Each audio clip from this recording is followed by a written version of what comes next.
Hello, Molweni Hujambo. I'm Thembekile Mrototo, and this is Unwrap Africa, where we focus on the latest news, trends, and successes of the African continent. Siyaqaqa. Coming up on the program tonight, we'll bring you, as always, a wrap of the biggest stories from the African continent. We will also take you to Nigeria, where women have been rallying against marginalization. And then later, we go out and about with the Trek for Mandela team, a special book launch held in Johannesburg this week. And then, because it is Women's Month, we will profile another incredible woman who's broken barriers and redefined success, this time in mining. We'll speak to Itumeleng Phoshoko. And then later, we travel to Uganda and catch up with lawyer Rebecca Kadaga.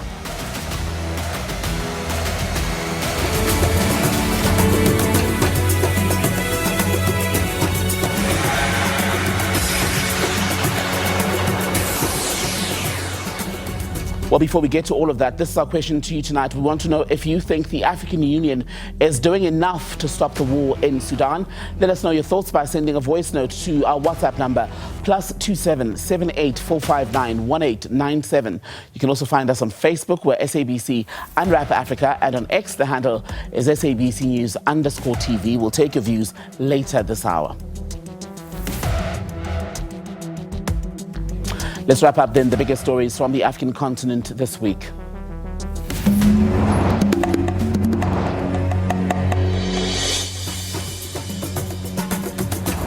And Tunisia has marked Women's Day this past Wednesday. Hundreds of women marching in the capital, Tunis, demanding the release of jailed opposition leader Abir Moussi and all female political prisoners. Critics say that her 2023 detention is part of a crackdown by President Kais Saied.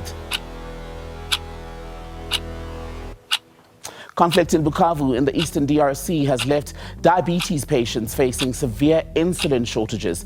It's after M23 rebels cut key supply routes there. So prices have since doubled as doctors are rationing dwindling stocks. The trial of 5 men who are accused of terrorism in Nigeria will begin on Tuesday. They've all pleaded not guilty over the 2022 Owo Church massacre. At least 50 people were killed in that attack.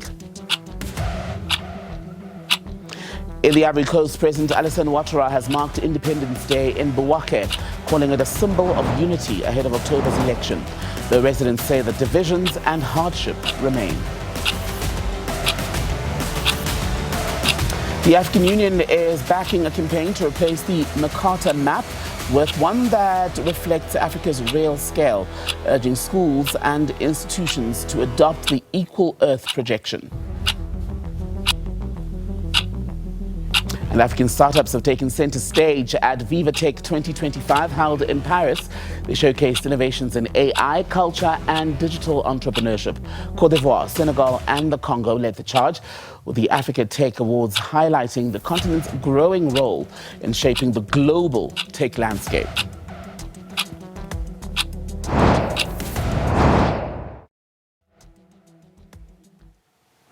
Something else to tell you tonight. United Nations Women, that's UN Women, has commended African nations for their commitment to promoting the empowerment of women and gender equality. But in Nigeria, women have been rallying against marginalization, as we've just been saying, citing limited access to education, as well as traditional beliefs and unfair representation in government, which they say have reduced opportunities for women and girls in the country.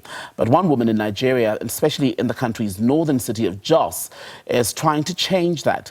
SABC News correspondent Tesem Alende reports now.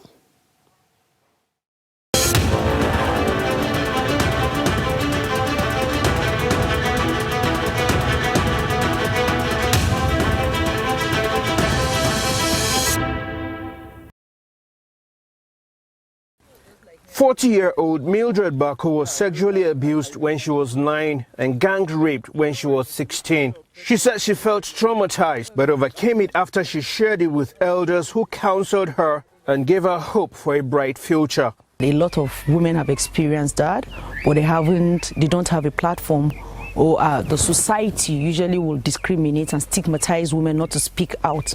So for me as a person, I picked that as a challenge, and I decided that, okay, that I'm going to turn my experience to be a voice to other young women across Africa.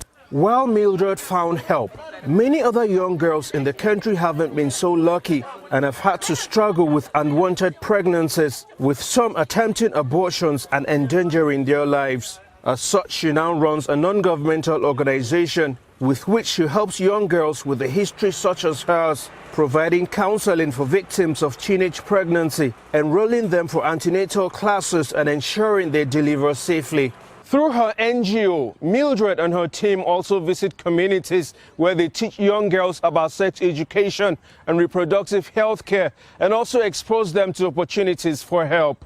According to the United Nations, Nigeria accounts for the highest number of out-of-school children in the world, and 75% of them are girls. Poverty, religion and traditional beliefs are some of the reasons behind it. But beyond caring for girls, Mildred is also advocating for more inclusion of women in governance, making presentations before the Electoral Commission, political parties and the electorate. According to the United Nations, only 4% of Nigeria's parliamentary seats are occupied by women.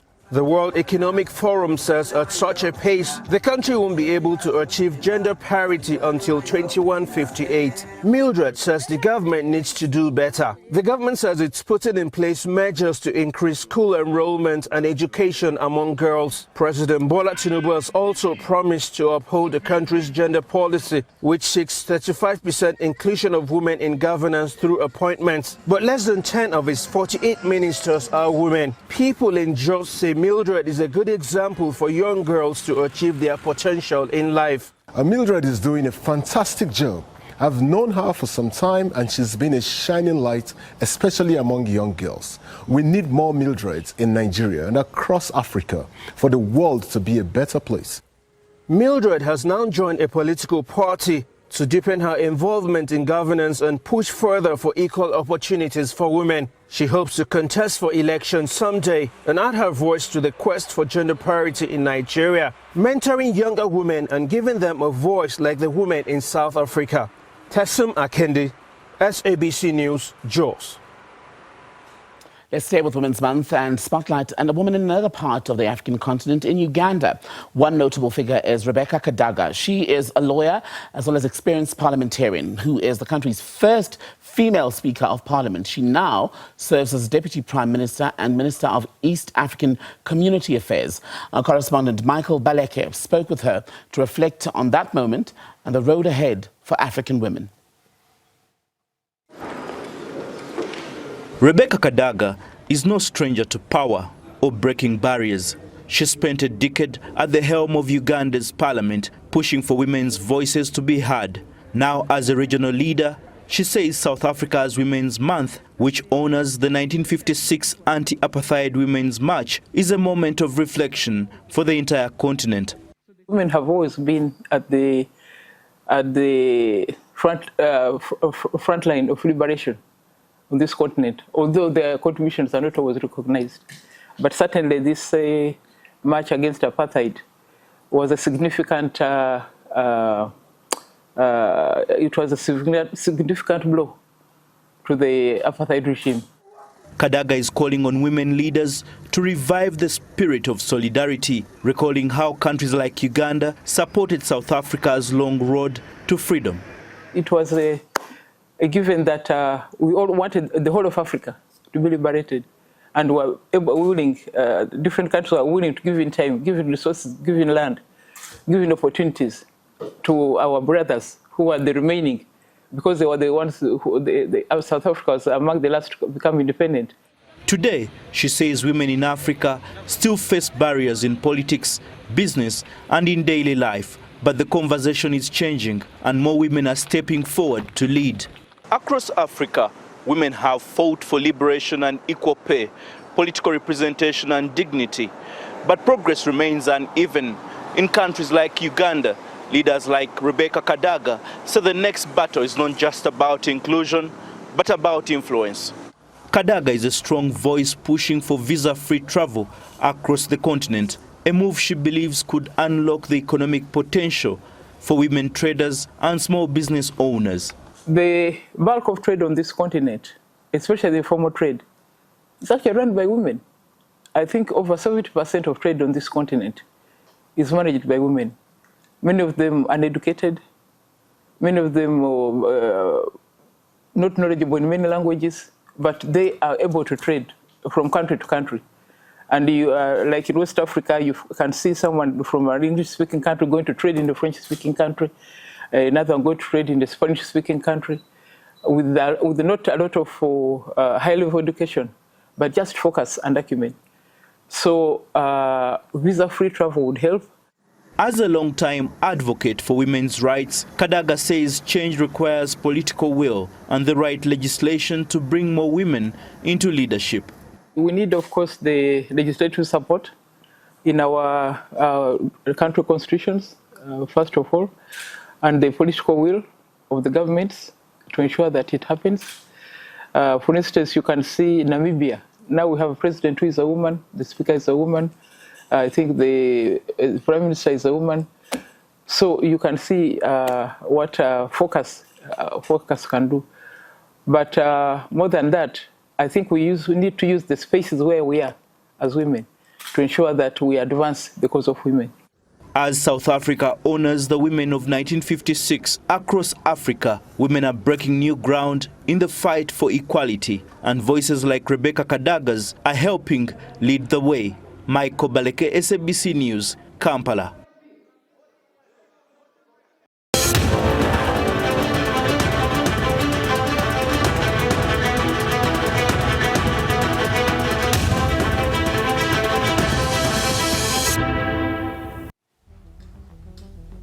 So get back to our question of the day. We're asking you about whether you think the African Union is doing enough to end fighting in Sudan. Let's see what the comments that have already come in have to say.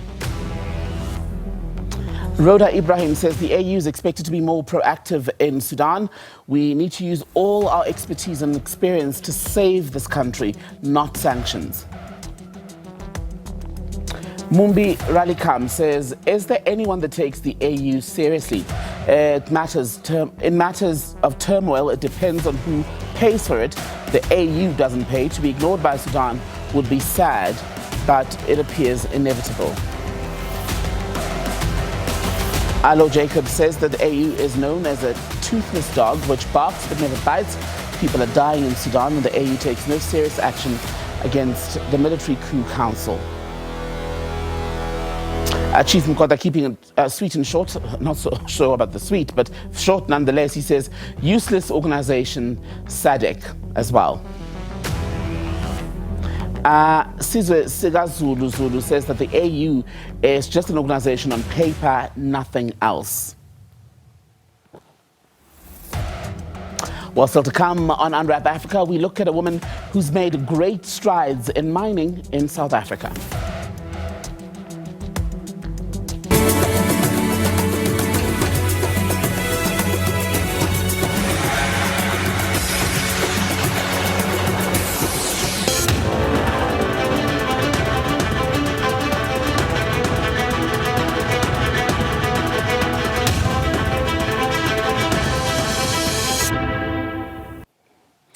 Welcome back to Unwrap Africa. We're still focusing on Women's Month, and we're looking at another phenomenal woman who's broken ground in her field of work, redefining success, if you will.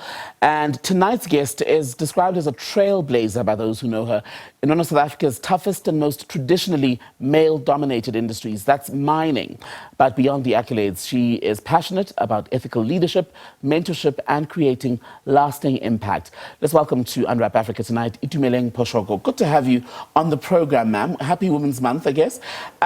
We were just looking at everything that you have achieved, and in remarking on that, someone used these three words: resilience, strategy, and purpose, because you went from being a graduate development trainee to an executive role now. Tell us about your first entry into the mining industry and how you ultimately got to where you are now. I must say thank you, Thembekile, and for the introduction. I must say also it's very humbling, you know, and empowering to be in a position where I am currently. The journey was not that simple. As you mentioned, it's a male-dominated industry, and being a female, you know, I had to break the ceiling in the early 2000s, you know, breaking the ceiling basically for women, going underground, doing different roles and basically ending up in the boardroom dealing with huge projects and ultimately being a general manager leading over 2,000 people at Uganda Gold Mines. And it's been such a bliss, challenging. You know, you need to have the grit for it, the determination, the confidence, and you have to lead people. And as a leader, you want people to follow, right? And people are our main resource, you know, to be able to extract. Is it difficult leading people? I don't think so. I think you have to be born for it, or with it.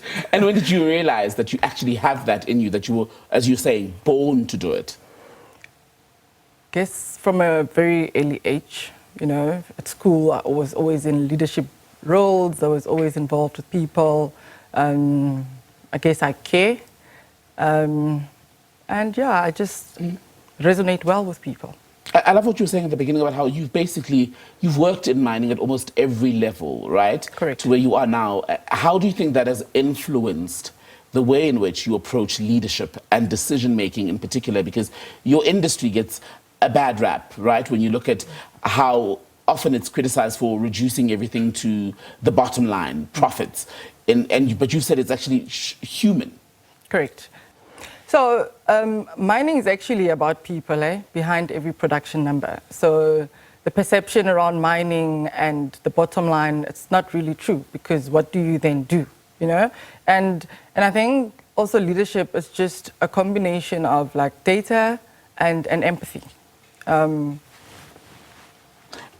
how do you balance then the demands of corporate and what you were saying, the empathetic nature or the empathy, level of empathy that's required? You just have to connect with people. You have to understand where people are, how they think, understand the environment so that you're close to it. I mean, I've worked underground, so I can relate to, you know, what the people go through. And being in corporate based on the operational experience makes it much easier, I guess. And how did you make that switch, right, from someone who's worked underground to ultimately being part of the executive as you are now?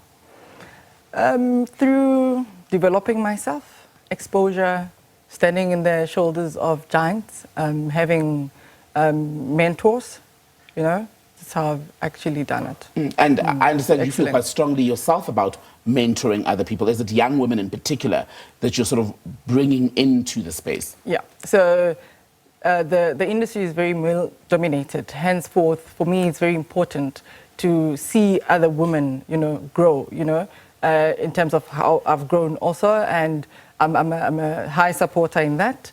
So mentorship for me, for women, and excellence, it's everything. And on excellence, have we managed to deal enough with the perception, misconception in fact, that women don't have excellence, that you're sort of there just because companies have to make the appointments, which is similar to what was said about black people, for example, at the beginning of BEE, right, where achievements were dismissed as if you're just there to fill a quota? What is interesting is, as a woman, because of those perceptions, you sort of, when you start in that working environment, you work extra hard. You put in 150, 200% to almost not only do the work, but prove yourself. So that is, unfortunately, the reality. Does it fuel you? I spoke to another woman, I think 2 weeks ago, and she was saying she takes all of that. In fact, it fuels her to do even better. Correct. It fuels you, and then you become almost like your own competitor. You know, you compete with yourself to say, what can I do? What can I do better? You know, and you have that introspection with yourself, and you want to do better. So competitiveness is within you. It's quite important for you to be able to succeed. And what do you do next when you've achieved as much as you have? What are the goals? What are the dreams and ambitions for you? Look, to give back in the industry, and personally, you know, spend time with my family, and, you know, make mining successful and maybe own my own mining company one day. But that's not an idea that's too far-fetched, right, given your wealth of experience. Absolutely not. And is it easy to get in at that level? I mean, it's one thing to go into a pre-existing company, but to start your own thing, is that more difficult?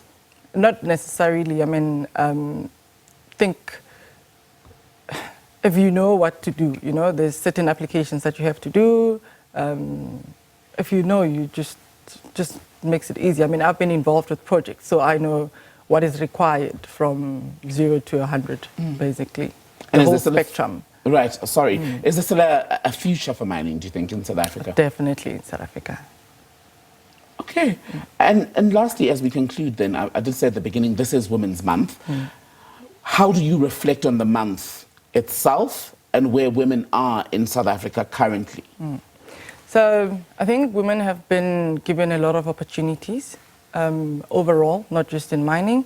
And I think women have grabbed it and embraced it. Women are mpokotos. Women are more resilient. That's why, they say, you hold a knife, the sharpest part. The sharp end of the knife, yes. End of the knife, And women are capable and they're smart. And their way of making decisions is also different from how the other gender does it, in terms of they don't use ego to decide on what must be done, So it's been lovely. I mean, seeing women prosper everywhere in different industries and all, I think it makes me proud. And I'm also proud to be part of an organization or corporate that actually promotes women. It's diversified, and I don't know what else. You've done incredibly well, and I think there's plenty reason for you to be proud of all your accomplishments, and it's been such a pleasure to speak to you as we continue to mark Women's Month here on Unwrap Africa. Itumeleng Phoshoko, thank you so much for joining us on the program tonight. Thank you. And this is Unwrap Africa. When we come back, plenty more to tell you.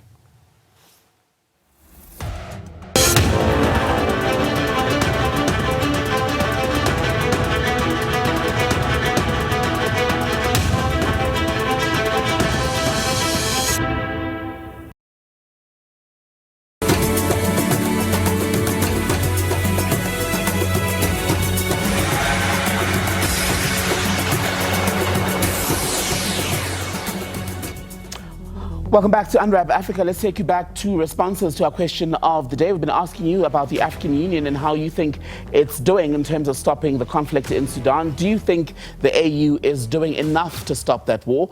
These are some of the comments that we're getting. Barry Martin says, doing what and for who? This name should be scrapped and rename it to Doing Something Better, because this is just another useless and a corrupt organization. That's according to Barry Martin. One here says African Union is useless. Another tweet says no South African soldiers must acknowledge deployment in Sudan. They've been there before and they gain nothing from it but losing breadwinners. Not sure what that's about, but Landi Leviga says that good morning. No, too much talk, less action by the AU.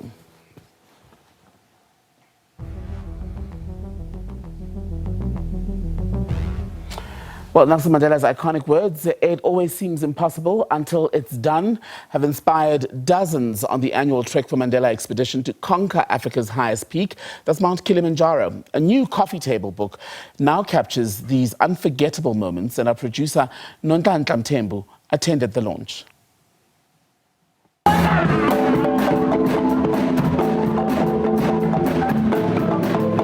For over a decade now, Imbumba Foundation and partners displayed the spirit of resilience and determination by literally climbing to the top. Congratulations to Richard and the entire team. Supporting more than 2 million beneficiaries across Southern Africa is a remarkable achievement. I quote, "My humanity is bound up in yours, for we can only be human together," close quote. This is at the heart of the Trek for Mandela.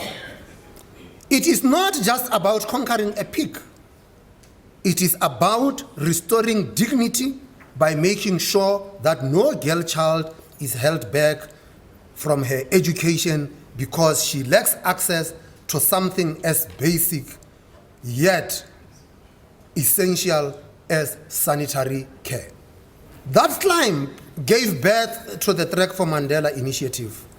From just 2 climbers, it has grown into a movement of more than 300, raising awareness of the right of girls to quality education.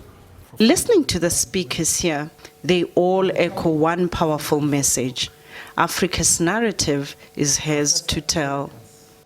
If we don't tell our stories, it is possible that somebody might tell it in a manner that we may not like. Because if we don't think for ourselves, we place our future in the hands of others. It is up to us to create our own new world. What Africa needs to do is to reimagine herself and follow what the people like President Mbeki, who keeps on saying the Renaissance is real, but it's in our hands. And we can change everything if we believe that that Africa that we dream of is possible. How come that we can have a Thomas Sankara, but we forget that we had a Thomas Sankara? As we continue to celebrate the strength and resilience of women, this gathering shines a spotlight on the unbreakable spirit of the African woman.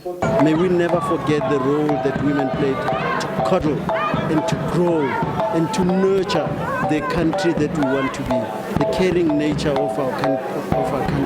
And I'm hoping that we'll continue to do so. So to the power of the women, I say, let's continue to do what we can to change the world for the better.